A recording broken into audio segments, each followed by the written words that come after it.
Breaking news చూస్తున్నాం. దాడులు సందర్భంగా అంటే ఈ దాడులు జరగడం వల్ల ఇరాన్ తీవ్ర నష్టం వాటిల్లింది అని చెప్పి ఇప్పటికే ఇరాన్ ప్రభుత్వం అయితే బయటకు చెప్పడం కూడా జరుగుతుంది. ఈ నేపథ్యంలోని అటు అమెరికా ఇజ్రాయెల్ దాడుల్లోని టెహరాన్కి తీవ్ర నష్టం జరిగిందని కూడా చెప్తోంది. ఎక్కడికక్కడ కూలిన భవనాలు అలాగే అవి ఏ విధంగా శిథిలాల్లాగా మారాయో కూడా మనం చూడొచ్చు. అయితే దుమ్ము ధూళితో దారుణ పరిస్థితులు నెలకొన్నట్టు కూడా ఇప్పటికే ఈ దాడికి సంబంధించి మనం చూస్తూ ఉన్నాము.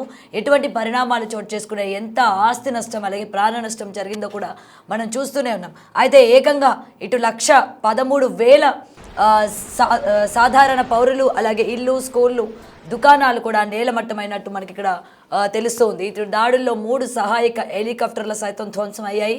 ఇరాన్లో జరిగిన నష్టంపై ఇప్పటికే ఫోటోలతో సహా అన్ని కూడా బయట పెట్టడం జరిగింది. అయితే యుద్ధం ప్రారంభమైనప్పటి నుండి ఈ రోజు వరకు కూడా ఎంత నష్టం జరిగింది, లేకపోతే ఎంత ప్రాణ నష్టం జరిగింది, ఎంత ఆస్తి నష్టం జరిగిందో కూడా ఇప్పటికే సోషల్ మీడియా వేదికగా చాలా బయటికి సర్క్యులేట్ అవుతూ ఉన్నాయి. ఫొటోస్ కావచ్చు, లేకపోతే మనం వీడియోలు కూడా మనం చూడొచ్చు. అయితే వివరాలు ఇప్పటికే ఇటు ఇరాన్కి సంబంధించిన రెడ్ క్రెసెంట్ సొసైటీ దీనికి సంబంధించి ఇప్పటికే బయటికి చెప్పడం కూడా జరుగుతుంది. యుద్ధంలో వేలాదిగా సామాన్యుల మరణాలు అలాగే లక్షలాదిగా నిరాశ్రయులటువంటి వెల్లడి.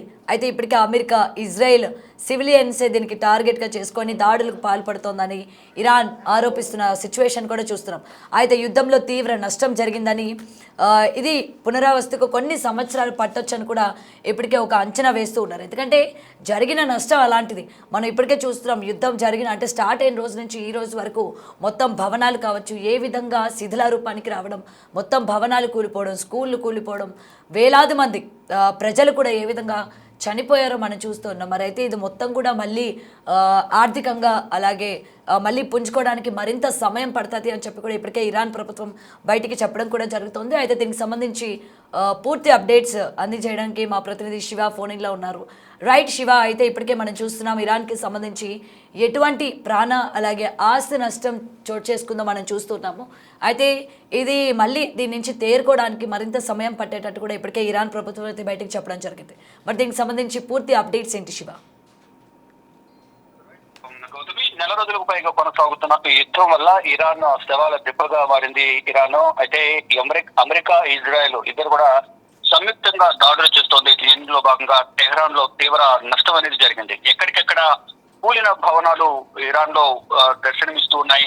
దుమ్ము ధూళితో దారుణమైన పరిస్థితులు కనిపిస్తూ ఉన్నాయి. ఏకంగా 1,13,000 సాధారణ పౌరుల ఇళ్లు స్కూళ్లు దుకాణాలు అన్ని కూడా నేలమట్టమయ్యాయి. దీంట్లో ఈ దాడుల్లో సహాయక చర్యల్లో పాల్గొన్న ఇరాన్ కు సంబంధించిన 3 హెలికాప్టర్లు కూడా పూర్తిగా ధ్వంసమయ్యాయి. ఇక ఇరాన్ లో జరిగిన నష్టంపై ఫోటోలతో సహా వివరాలను ఇరాన్ రెడ్ క్రాస్ సొసైటీ విడుదల చేసింది. ఈ ఫోటోలన్నీ కూడా ఇప్పుడు సోషల్ మీడియాలో వైరల్ గా మారాయి. యుద్ధంతో వేలాదిగా సామాన్యులు మరణాలు కూడా సంభవించాయి. అయితే లక్షలాది మంది నిరాశ్రయులు అయినట్టుగా కూడా రెడ్ క్రాస్ సొసైటీ వెల్లడించింది. ఇక అమెరికా ఇజ్రాయెల్ సివిలియన్లనే టార్గెట్ గా చేసుకుని దాడులకు పాల్పడుతున్నట్టు కూడా అమెరికా ఇజ్రాయెల్ పైన ఆరోపణలు చేస్తుంది. అయితే ప్రధానంగా మొదటి నుంచి కూడా ఇరాన్ పైన దాడులు చేస్తున్న నేపథ్యంలో ఆర్థికంగా చాలా వరకు నష్టపోయింది. ఈ యుద్ధంతో తీవ్రంగా నష్టపోయిన ఇరాన్ ను మళ్ళా పునర్నిర్మాణం జరగాలంటే కొన్ని సంవత్సరాలు పట్టే అవకాశం ఇది కనిపిస్తోంది. సాధారణ పౌరులు చాలా మంది చనిపోయారు. స్కూల్ పై దాడి చేశారు. స్కూల్లో ఉన్న పిల్లలు కూడా గర్ల్స్ బాలికల పాఠశాల పైన దాడి చేసిన నేపథ్యంలో దాదాపు 170 మంది చనిపోయారు. తర్వాత మళ్ళీ దాడులు చేశారు.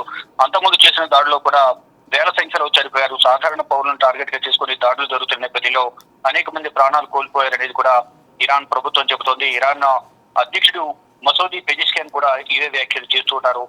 అంటే ఒక ఆధిపత్యంలో భాగంగానే ఈ దాడులు చేస్తున్నారనేది ఇరాన్ అంటుంటే, ఇరాన్ తమ దగ్గరున్న అణుబాంబులు తయారీకి సంబంధించి వాటిని తయారు చేస్తే కనుక దుర్వినియోగం చేసే అవకాశం ఉంటుంది. దానికి వ్యతిరేకంగా ఉగ్రవాదానికి వ్యతిరేకంగా మేము దాడులు చేస్తున్నాం అనేది కూడా మాకు వ్యక్తిగత స్వార్థం లేదు అనేది ఇజ్రాయెల్ ప్రధానమంత్రి బెంజమిన్ నెతన్యాహు చెప్తున్నారు. ఆయనకు సపోర్ట్ గా ఇటు డొనాల్డ్ ట్రంప్ అమెరికా అధ్యక్షుడు డొనాల్డ్ ట్రంప్ కూడా ఇజ్రాయెల్ కు మద్దతుగా దాడులు చేస్తున్న పరిస్థితి కనిపిస్తోంది. అంటే దాదాపు గత నెల అంటే ఫిబ్రవరి 28న యుద్ధం మొదలైంది. మార్చి మొత్తం కంప్లీట్ అయిపోయింది. మళ్ళా ఏప్రిల్లో అడుగుపెట్టాం. దాదాపు నెల రోజులకు పైగా కూడా యుద్ధం కొనసాగుతోంది. ఈ యుద్ధంలో ఇరాన్ మాత్రం భారీగా నష్టపోయింది. దేశాధినేతను కోల్పోయింది. దేశంలో ఉన్న కీలక నేతలను కోల్పోయింది. యుద్ధానికి సంబంధించి వ్యూహాలు సిద్ధం చేసే హెడ్స్ ఎవరైతుంటారో చీఫ్ కూడా కోల్పోయిన పరిస్థితి కనిపిస్తోంది. అంటే యుద్ధం అనేది త్వరలోనే ముగియబోతుంది అనేది కూడా ఇజ్రాయెల్ అలాగే అమెరికా చెప్తున్నాయి. ఇరాన్ దగ్గర ఎటువంటి ఆయుధాలు లేవు, వైమానిక స్థావరాలు లేవు, విమానాలు లేవు, క్షిపణులు లేవు, మిసైల్స్ లేవు, అసలు సైనిక వ్యవస్థ సరిగా లేదు. వారు మాతో యుద్ధం చేసి ఎక్కడ గెలవగలుగుతుంది అనేది కూడా ఎద్దేవా చేసిన పరిస్థితి కనిపిస్తుంది ఇజ్రాయెల్, అమెరికా. కానీ ఇప్పుడు ఇంకా అయినప్పటికీ మేము దాడులు అనేది కొనసాగిస్తామంటూ కూడా ఇరాన్ చెబుతుంది. అంటే ఇండైరెక్ట్ గా రష్యా అలాగే చైనా సహకరిస్తున్నాయి ఇరాన్ కు అనేది కూడా తెలుస్తోంది. దాంతో పాటు మరికొన్ని చిన్న చిన్న దేశాలని కూడా యెమెన్ సంబంధించిన హౌతీలు కానీ, హెజ్బుల్లా కానీ, ఇతర దేశస్తులు, పక్కనున్న దేశస్తులందరూ కూడా ఇరాన్ కు యుద్ధంలో సహకరిస్తూ ఉన్నారు. దానిలో భాగంగా ఇజ్రాయెల్ పైన హౌతీలు లాస్ట్ వీక్ దాడి చేశారు. దాంట్లో ఇజ్రాయెల్ కు కొంత నష్టం వాటిల్లుతుంది. మరోవైపు ఈ పశ్చిమాసియా దేశాల్లో ఉన్న వారి వైమానిక స్థావరాలను వినియోగించుకుని అమెరికా ఇరాన్ పై దాడులు కొనసాగిస్తున్నది. ఈ దాడులు ప్రతి దాడులతో ఇరాన్ మాత్రం చాలా వరకు నష్టాన్ని చవిచూసింది. కానీ ఇప్పుడు ఆర్థికంగా కుదేలైన దేశాన్ని ఎవరు ఆదుకుంటారు ఆపనష్టం కోసం అనేది వారంతా కూడా ఉత్కంఠగా ఎదురు చూస్తున్నారు. కానీ ఇప్పుడు ఈ యుద్ధం ఇంకా ఎన్ని రోజులు కొనసాగుతుంది, ఈ యుద్ధం అనేది ఇలాగే కొనసాగితే మరింత దారుణమైన పరిస్థితులు ఇరాన్ లో ఏర్పడే అవకాశం అయితే కనిపిస్తున్నట్టు కూడా అంతర్జాతీయ నిపుణులు చెప్తూ ఉన్నారు. Gautami. Right, thank you Shiva.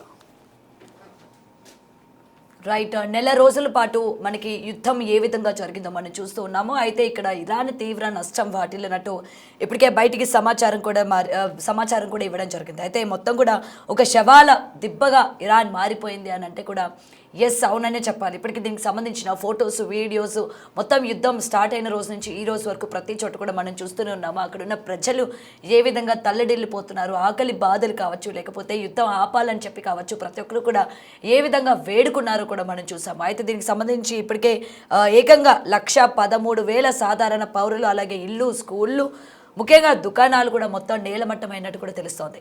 అయితే యుద్ధానికి సంబంధించి ఈ నెల రోజులు ఏదైతే ప్రాణ నష్టం అలాగే ఆస్తి నష్టం ఉందో దీని నుండి తేరుకోవడానికి చాలా సంవత్సరాలే పడుతుంది అని చెప్పి ఇప్పటికే ఒక అంచనా కూడా వేస్తూ ఉన్నారు. ఇటు ఇరాన్లో జరిగిన నష్టంపై ఇప్పటికీ ఈ ఫోటోలన్నీ కూడా మనం చూసుకున్నట్లయితే నిజంగా అవసరమా అన్నట్టు చాలామంది వాళ్ళు మాట్లాడుతున్న పరిస్థితులు కూడా మనం చూస్తూ ఉన్నాము.